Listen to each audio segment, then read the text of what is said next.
Hi, and welcome to the weekly Governance Voice. Now, we're talking about governance, and governance cuts across. And today we want to discuss about matters housing, matters construction, that industry. How is governance going there? And in the house, we have QS David Mathu, who is the MD at the National Housing Corporation. That's probably a familiar name. But first, before we get to understand who they are and what they do and issues of governance in that particular sector, let's get to know them.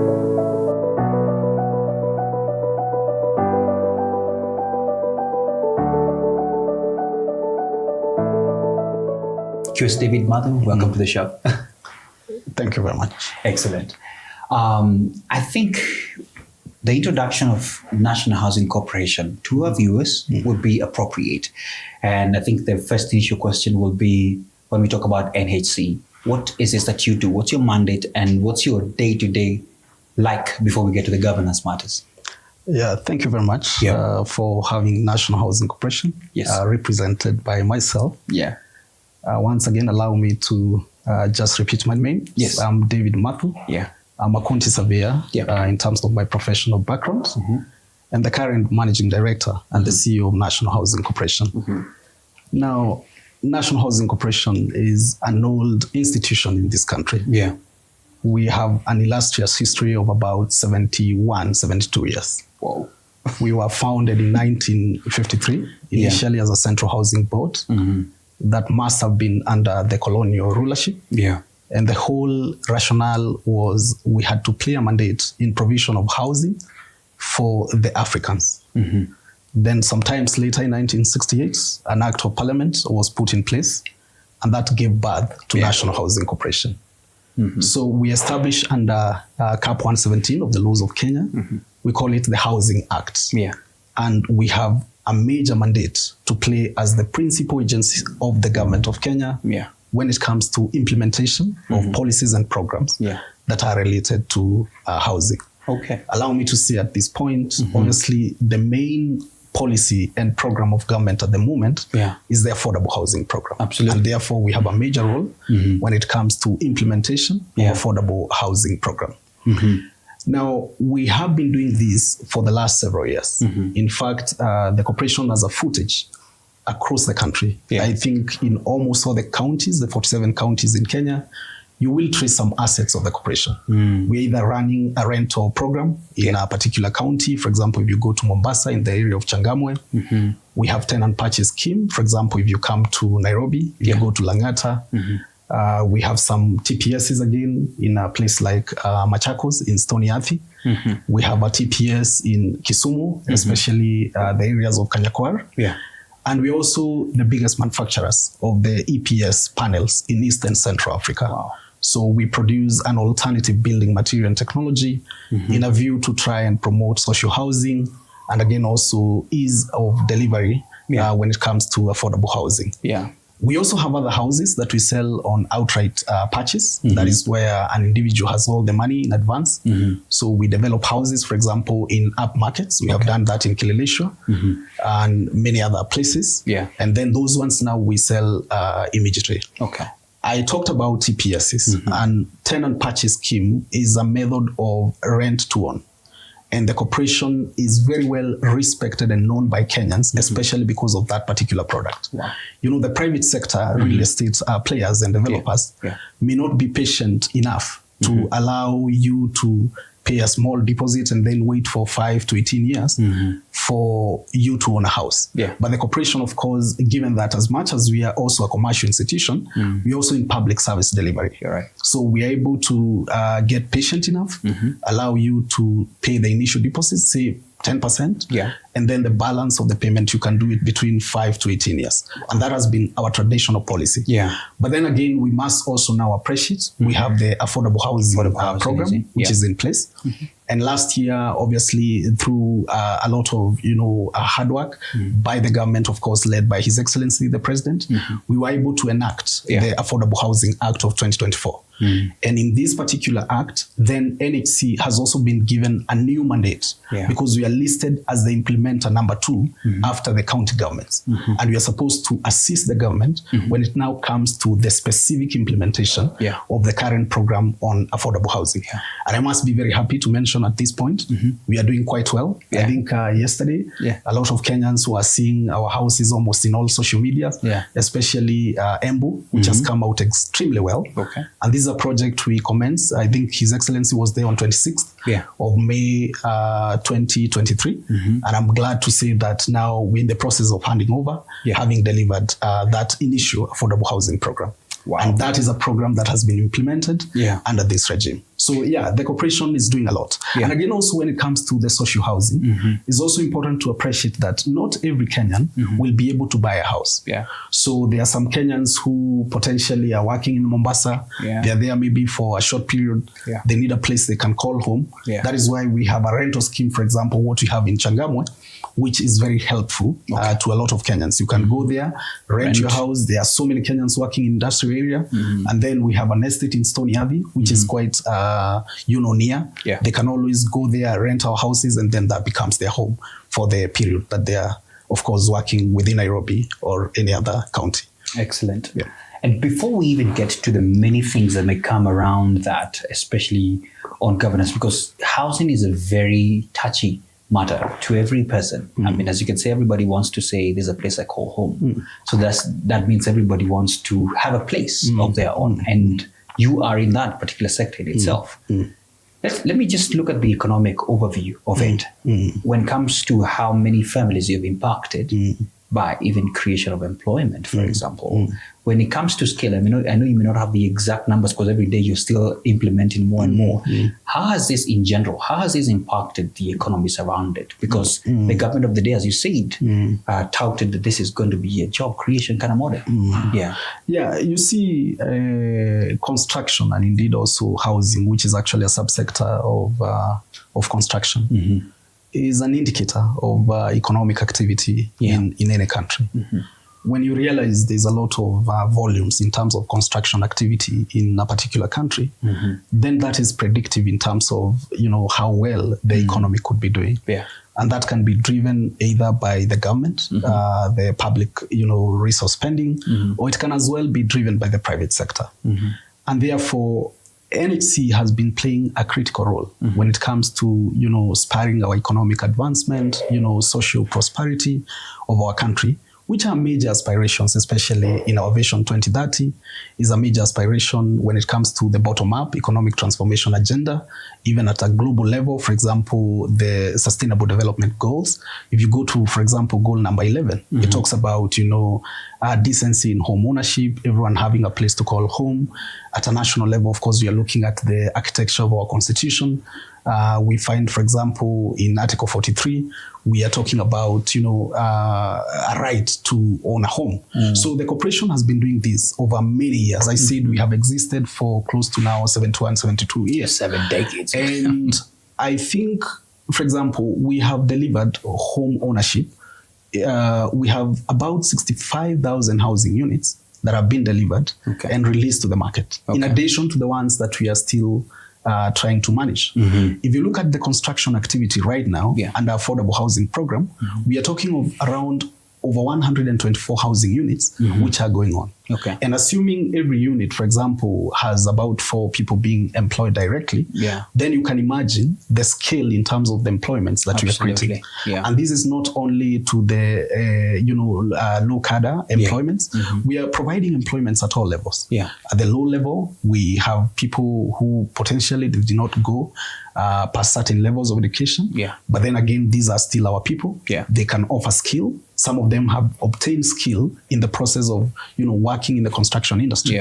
They may not have papers, but they can do a really smooth. You see this kind of paint or this kind of a wall, they'll do it. Might have been done by someone who never went beyond Form 4 or even Class 8. And they are playing a critical role in national development or economic development. And we need them. So you find we have people who are like engineers, we have QSs, we have architects.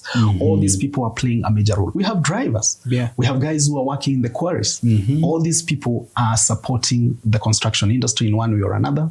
And by so doing, of course, spurring our economic activity and economic development. We have a lot of, Mama Mboga, Baba Mboga, they're also, providing food to go to most of our construction sites. Yes. For example, now NHC is in over 17 counties at the moment. You go to every site, you find there are some drivers who are bringing materials there. There are some Mama Mbogas, and selling some also.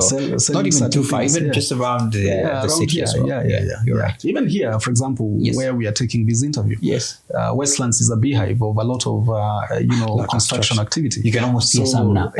Around lunchtime, you see guys walking around just looking for places to eat, and they're being fed by our mamas around here. So we are playing a major role. It's a great cyclic kind of way of really creating value to people.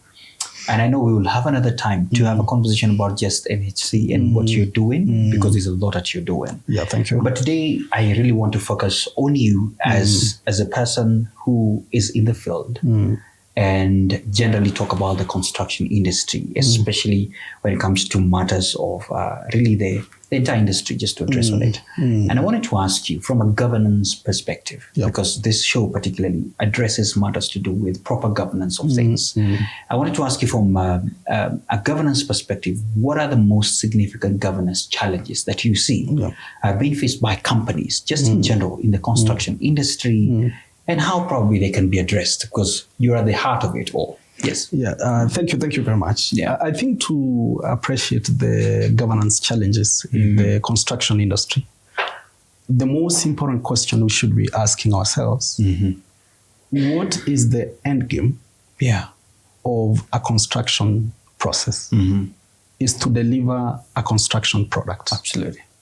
A construction product can be in form of a dam for irrigation purposes. It can be in form of a functional power line that is providing rural electrification.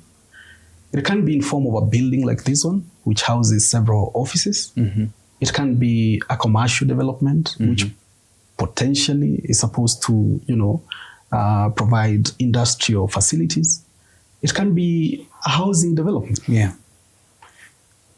When it comes to governance, the question we should be asking ourselves, are there really proper procedures to then facilitate development of that particular product on timely basis? So the issue of time when it comes to governance is critical. Very important. That I am aspiring, I have my 1 billion Kenya shillings as an investor. I want to invest this money in Kenya. I'm either a local or maybe I'm an FDI. And I need to do this particular investment for a period of time. So the question is, how then do processes, procedures, practices in a country, the legal processes, the approval processes, how do they all work together in a coordinated manner to ensure that I efficiently invest my 1 billion on a timely basis and deliver the aspired construction product within time, cost, and the quality that is aspired, but still within the confines of the law. So in this process, therefore, we potentially may need to audit or disintegrate the construction value chain so that then we can audit the governance issues at every level. What does it take to, for example, build or construct any product? You need land, because obviously you're going to place your land, your development, on a particular piece of land. So the question we should be asking ourselves, do we have efficient land processes that then facilitate an investor to, in a very efficient manner, be able to acquire a piece of land where they need to invest their money? So we need to ask ourselves, our land processes, our land acquisition, the titling process in the country, is it functional, and where are we? I know from where I sit, because I'm coming, of course, from the larger Ministry of Lands, Public Works, Housing and Urban Development. We have a lot of reforms activity that our cabinet secretary and indeed our policymakers that are pursuing. We are trying to digitize the process of land ownership, the titling processes and all that. But then again, we also appreciate because of the bureaucracies involved, again, also leakages in terms of misgovernance could also come up. So when we are looking at the governance issues in construction, we start there with the land ownership. Then from there, assuming then the land processes are okay, then we move to the planning and the design process. So you need to put together a team that you can brief. I'm the investor. I need to sit down with an architect. I need to sit down with an engineer. I need to sit down with a quantity surveyor. I need to sit down with other disciplines like project managers. I need to sit down with landscape architects, interior designers, and other major players, including financial institutions, to agree that this is the money I have, this is the kind of a product I'm looking at, this is what I eventually want to develop. But then we still find, even when you try to do this, there are regulations in terms of how we should remunerate professionals. The question is, do we adhere to our various, for example, legislative, documents that we have? For example, I'm a QS. Being a QS, I have a board called the Board of Registration of Architects and Quantity Surveyors. Of course, we have the CAP 525 of the laws of Kenya, which is called the Architects and Quantity Surveyors Act. It has guidelines, including on professional fees and how a QS is engaged or how an architect is engaged. Of course, engineers, they have their own, how they'll be brought on board and how much they're supposed to be paid. So the question is, do they really get paid that amount? So you find still in the industry, there's a lot of undercutting. There's a lot of avoidance, especially even by the investor. So the challenge, the misgovernance issues are not only from the professional side. You find also, for example, the investor does not also wish to pay the entire professional fee. So there is a bit of undercutting that goes on. But there are also those who completely refuse to engage professionals. And that is why you find some quirks are actually getting engaged. Someone is posing like an architect. They've never really been to a school of architecture. They have not been. Or even if they have been, they have not obtained the approval process. They have not gone through the entire rigor of getting registered as so. Or as such. So you find someone is behaving like, as a quantity surveyor, but they really have not obtained the right professional qualifications of a quantity surveyor. And these are the guys who are getting engaged to design houses. They're getting engaged to supervise houses. Then eventually what do? We get collapses. And we find that someone was investing a lot of their money, borrowed from a bank, but just before they completed, then the entire block comes down tumbling. So that issue of quirks, professional negligence, not engaging professionals in the right way or through the laid out, process or architecture on how things should be done within the construction industry, that also becomes now a major governance challenge. And then also the issue of effective coordination. So how are we coordinating? We have institutions that are supposed to regulate what is being done. Once the plans have been developed, we have a county government. For example, if I'm investing here in Nairobi, if you're investing, for example, somewhere in Kisumu, if you're investing somewhere in Bomet, all these are county governments. They have their own internal development control processes. So you find the process you find, for example, here in Nairobi is not the same process you find when you're seeking for development approvals when you go to Bomet or maybe Kisumu. When you go to a place like Nyandarua here, you find it's actually all those things have not been standardized. And therefore they also become governance challenges because of lack of standardization. Then the bodies that are even supposed to regulate the entire governance framework, there is no what I may call an overarching framework that brings together all the regulators. All of them together. Prior to working for National Housing Corporation, where I started working in 2022, I was a founding staff of National Construction Authority. I was employee number 15. And therefore I worked for NCA for close to 10 years. And we had a mandate to oversee the construction industry and coordinate its development. But you see, when you are overseeing the construction industry and coordinating its development, there are many other levels, county governments. Do you have a mechanism really to coordinate the county governments and what the county governments do? The personnel, everything so you find else, that law mandates NCA, for example, to be sitting at the oversight level.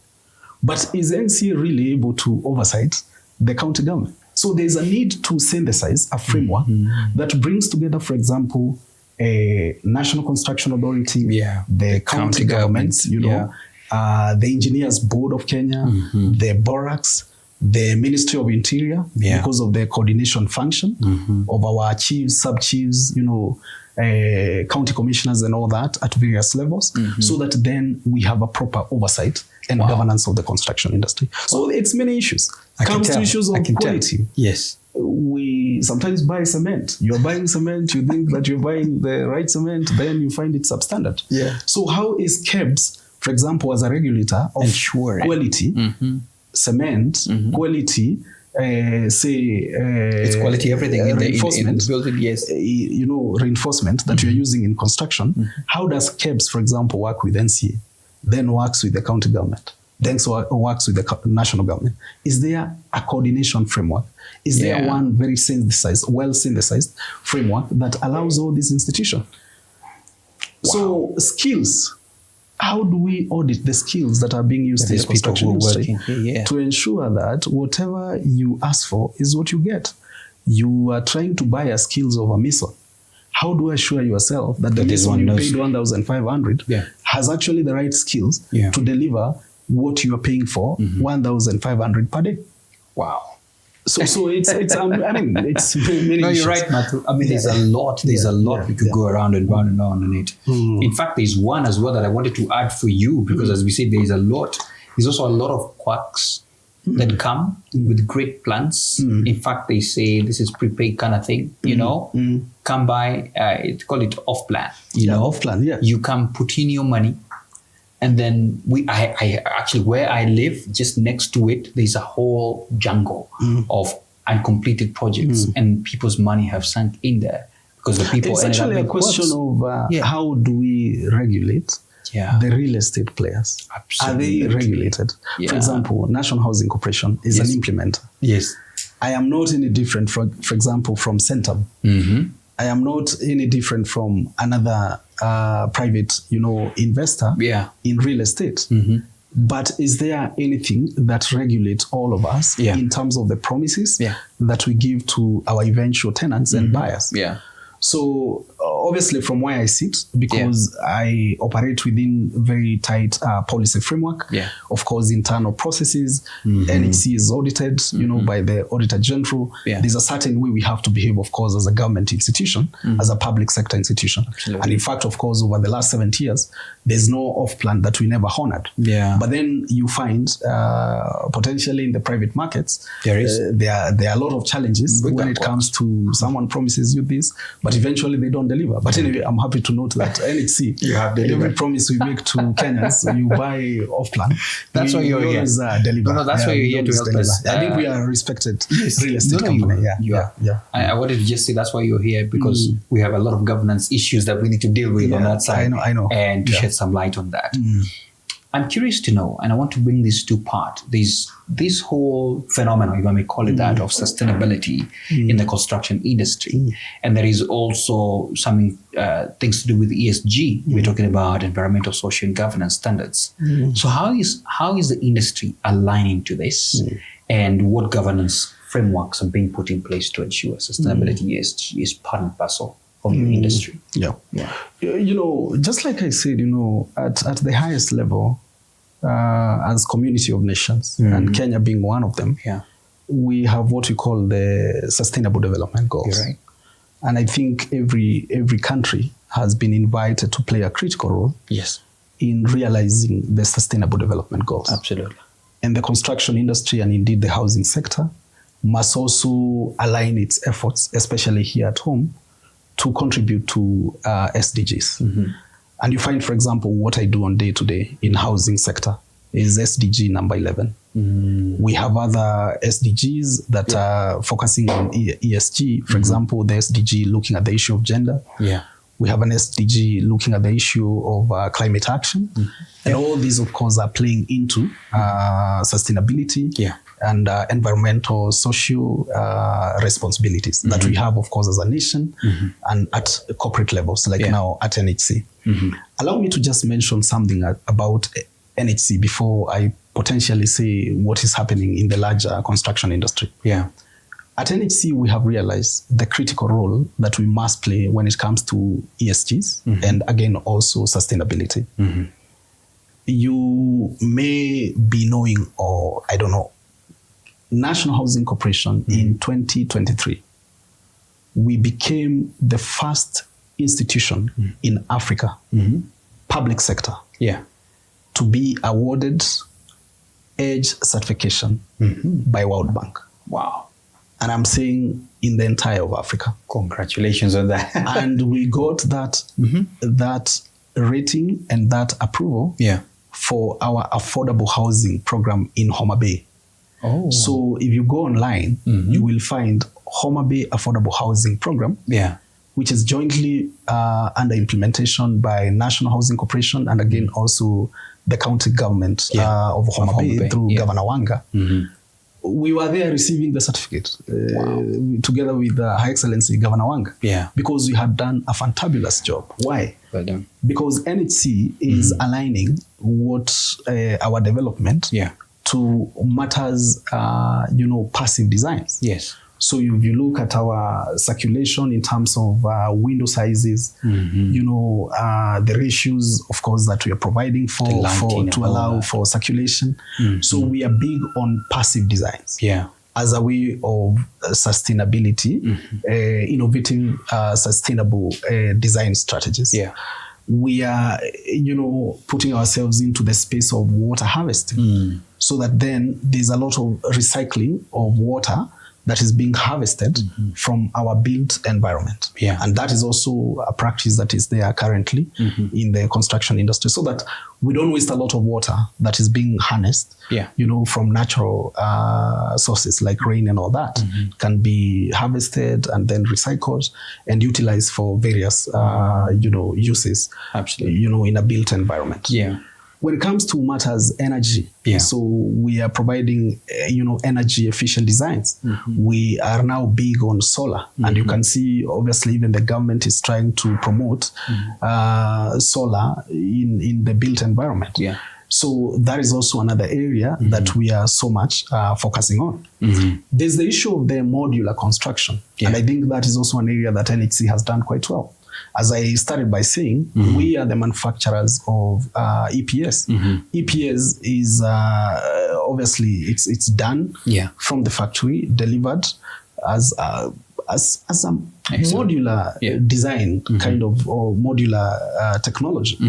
And the importance of this, obviously, is to reduce the carbon emissions. So we are trying to also go into products that have low content on carbon. For example, the kind of cements we should be manufacturing as a country must be low in terms of the carbon. So we must orient the construction industry to technologies and products that are minimizing the carbon that is embodied in the various materials that we are using. And I think it's at this point that I should say we now have the new building code coming in place. I believe we start to implement the new building code in the next month of March. And for a long time, our country did not have a robust building code. Our building code was very old. It was actually a colonial product of 1968. But I want to appreciate the efforts of our ministry through the cabinet secretary, and again, the hard work by National Construction Authority, who have assisted us actually working with the entire construction sector or industry to now develop. And of course, the parliament for purposes of, even approvals and all that, that eventually now we have a more robust, more modern building code. I know still a few players within the industry feel like there's still some work to be done, a bit of panel beating, inclusion a bit of everyone, so that all of us feel as part of and parcel of the building code. And I think that process is already ongoing with our cabinet secretary, ensuring anyone who felt like they were left behind, there's a proper mechanism to also bring them on board. I think that's the social part, because in the social responsibility, everyone must be part of, and public participation, all those things. And of course, NEC, for example, is very big on public participation as a social governance mechanism. Before we do any development, we carry out feasibilities, we onboard almost every Kenyan who will be affected by what we are doing. We ask for their opinion. We tell them, for example, if it's an area we need to decant, We tell them, of course, why we are doing whatever we are doing. We also ensure, for example, in a place like Changamwe, if we demolish existing houses and then we need to do urban renewal, those who have existed there, they have the first right of ownership of those houses once we complete doing them. So again, we are socially more responsible. We are ensuring public participation. So all those things, we are looking at them. The issues of human rights are critical, of course, when it comes to environmental social governance. So we ensure, for example, child labor is not being practiced on some of our construction sites. So all those things, we ensure materials and all those. I mean, so it can be a lot. It can be a lot. My goodness. As we near the end of the conversation, I think I want to bring in the part of, which is the governance part of it. And I wanted to hear your proposal on what you think, how governance training would improve the leadership and management in this particular industry. If there was this training happening to the people, from your own perspective, as we have seen the challenges, the things that we have seen. And we are saying, as the institute, which is mandated as well in training and governance, if this was instilled, probably maybe as a law, as you say, in that code, how would this particular change? What would be your proposal on it? Training and capacity building plays a very critical role in development. You're right. Because there's need to transfer skills, there's need to transfer experiences from those who have them to those who don't have. And I think this is where ICS can come in strongly to support the construction industry to enhance governance, to promote safety, to promote efficient and timely delivery of construction projects. We have a lot of projects that have been possibly commenced in the private sector, in the public sector, that have delayed for many years. There's, a lot of time overlaps. And we need efficient training when it comes to project management. And this is where ICS, as the custodian of governance in this country, could work closely with the project managers associations, the Institute of Quantity Surveyors of Kenya, the AAK, the EBK, the ISK, Borax, EBK, all these institutions that promotes governance, and effective growth of the construction sector. Absolutely. They should be able to come in. There has to be nodes of skill transfer and capacity building within the institutions that are supposed to offer oversight in the construction industry. For example, NHC, as part of our organizational innovation, we have created a very robust department, actually it's a directorate, that focuses on research and innovation. We have a department that is doing capacity building and skill transfer. We have a department that we are calling the Housing Resource Center. And all these three departments could potentially work, say, with the Institute, of Certified Secretaries. So that then they are coming with effective syllabus to train construction people. And a lot of support is also being given by the technical institution that has more knowledge than ICS. Because ICS, yes, could appreciate overall governance. But they may not really be able to appreciate the entire technical process of assuring governance in the construction industry. For example, they may not assure themselves what is the right cement, for example. How do I, so ICS may not. But you see, through collaboration, ICS then can develop a very effective, say, program for the construction industry, working together with the other players. And I think that is why the role of partnership and collaboration when you are driving capacity building programs is very important. They have a mandate on governance. But for example, NHC has a mandate on housing. We obviously have more knowledge on housing than ICS. But ICS has more knowledge than us when it comes to governance. So then, if you are trying to get something right, like governance in the housing sector, the two institutions must come together because one is strong on governance, the other one is strong on housing. So then we cross-exchange knowledge, and we collaborate, and then together, NHC, for example, providing a lot of housing knowledge, and ICS, for example, providing a lot of governance knowledge and the law, then we can work out together a program that then supports the entire now housing sector in the country, regardless of whether it's public sector or the private sector. And that way then we are able to make a bit of progress. So I think that is how I see it. Excellent. Lovely. Finally, let me ask you the last question on the regulatory and legal requirements, because we have quite a number of construction companies that have gotten themselves into some legal risks. Others even are already in court having these kind of cases because of this kind of things. In your own opinion, what key regulatory and legal requirements should construction companies, especially the private guys, be aware of to maintain compliance at least? What would you say? I know there could be another gazillion, but just the quick ones that could be top of mind. Depends, of course, with the area of activity.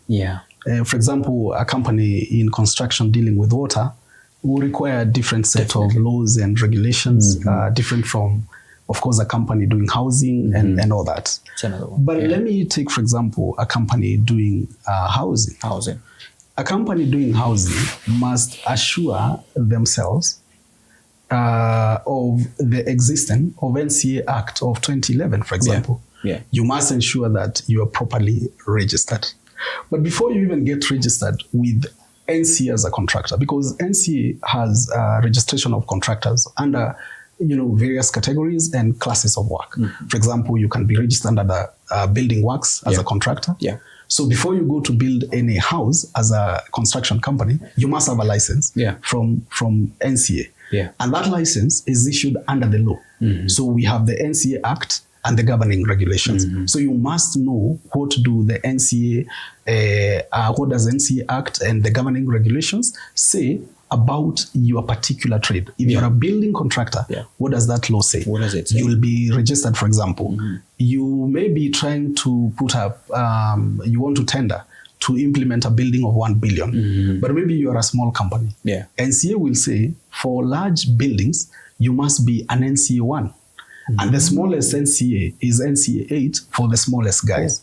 So you may be punching above your weight. For example, you are an NCA 8 and you want to do a project of 5 billion, which is for an NCA 1. So you need to familiarize yourself with that particular law. So there's NCA Act. Of course, before you even get to NCA, I said you need to be incorporated as a company. So the Companies Act, in Kenya, there's a Companies Act. Because before NCA gives you a license to become a contractor, number one, you must be a registered company. We must know who is the owner. We have to look at your CR12. So all that is important. So this company that is getting registered must be having certain premise. Maybe your premise in Nairobi, your premise, in Machakos, your premise in Kiambu, maybe at Tawabakia. So you need to know what are the business licensing processes and the acts and the laws that govern that particular county. How do I establish an office in a certain county? What are the requirements for business ownership and all that? If you're doing housing, you need to also appreciate what the Housing Act says. For example, we have a lot of contractors now and companies that are trying to support the government in the implementation of affordable housing. We need to appreciate what does the Affordable Housing Act of 2024 say about affordable housing. If I'm going to be a major player on affordable housing. If you are helping me to implement a Kanyakwar project in Kisumu, if you are helping me to implement the project we are currently doing in Kericho, if you are here, say, in Kirinyaga, I need you to find out what does the NHC law say. And this is the Housing Act, Cap 117. So there are many laws. There are physical planning laws. You also need to familiarize yourself with the physical planning issues. Because again, you don't also want to go and put up developments on areas that are supposed to really be reserved for other resources. We currently have the Nairobi Commission that is doing a bit of the Nairobi River Commission. So maybe where they are cleaning and they are assuring us that, everything is going to be okay. Again, you are coming and putting up your development. So such reserves must be conserved. So you must familiarize yourself with such laws. Wow. QS David, I mean, this is rich, and I think we may need another extra hour because all the questions I had for you, there are quite a number. But I think we can promise the viewers that we shall do this again. Yeah, sure. Yeah. I want to give you a part in short, especially the fact that you're the heart of affordable housing. There has been a lot of naysayers, but sitting down with you, I see proper structures that have been put in place, proper governance. You've advocated for it. The fact that you've been certified even by the World Bank and all that, it means there's something that you're doing right. And there could be a lot of Kenyans who are saying, okay, now this gentleman is here. What can he assure us with our money, with our taxes, all that? What would be your final parting shot? Yeah, I just want to assure our viewers and, of course, our citizens that at least from where we sit at National Housing Corporation, we are doing everything possible to implement the mandates that Kenyans have given us. If you look at the speed of execution of our houses, we want to assure Kenyans we are doing the right things. You will never see stalled buildings and stalled structures from National Housing Corporation. We have started projects with His Excellency 2 years ago.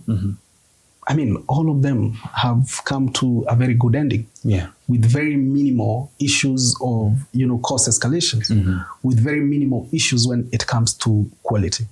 So we are assuring Kenyans whatever mandate they have given to National Housing Corporation, we are doing things right. In fact, ICS awarded us, I think last year, the second best institution when it comes to governance. We were the second best institution during the Champions of Governance Awards. The corporation has proper structures when it comes to putting in place, having an architect, a QS, an engineer to ensure that things are actually going right. We have over 70 years of doing the right things. I don't think we have ran away with anyone's money in this country. We have not been taken to court by any Kenyan because we have stolen their money. We have effective, public resource management. We have very good records in terms of our audited accounts. We are currently performing very well. I think for the first time, the corporation has scored a very high score, 2.75, which is our best for the last 10 years. We have been winning several awards in the last 2 years. And I believe this is a testament to show Kenyans that we really mean business. And we're working very hard. So when it comes to affordable housing, the houses are there. I invite Kenyans to go and buy our Embu houses. Kirinyaga houses are completed. Nyandarua houses are almost complete. Homa Bay houses are complete. I mean, we have Kisumu Kanyakwar for our commercial. So we are assuring Kenyans, whenever we receive your money, we are doing the right things. And that is an assurance I can give as the MD of National Housing Corporation. So thank you very much. QS David Mathu, thank you so much for your time. There you have it. Quite bold that, listen, check us out, National Housing Corporation. And they have done it. I think I like the array of places in which they have done completion works and no record where they have held people's money. We're talking about really proper governance in the construction sector, because we have had a lot of issues, Kenyans complaining, all those kind of things. And it's great to learn from the people who are walking that path. Thank you so much for your time. I'll see you next week. Please remember to subscribe and to share this conversation, especially with the people who still have issues saying, okay, National Housing Corporation, can we trust them? This is it. So send them this, and of course, appreciating your time for watching this. See you next week.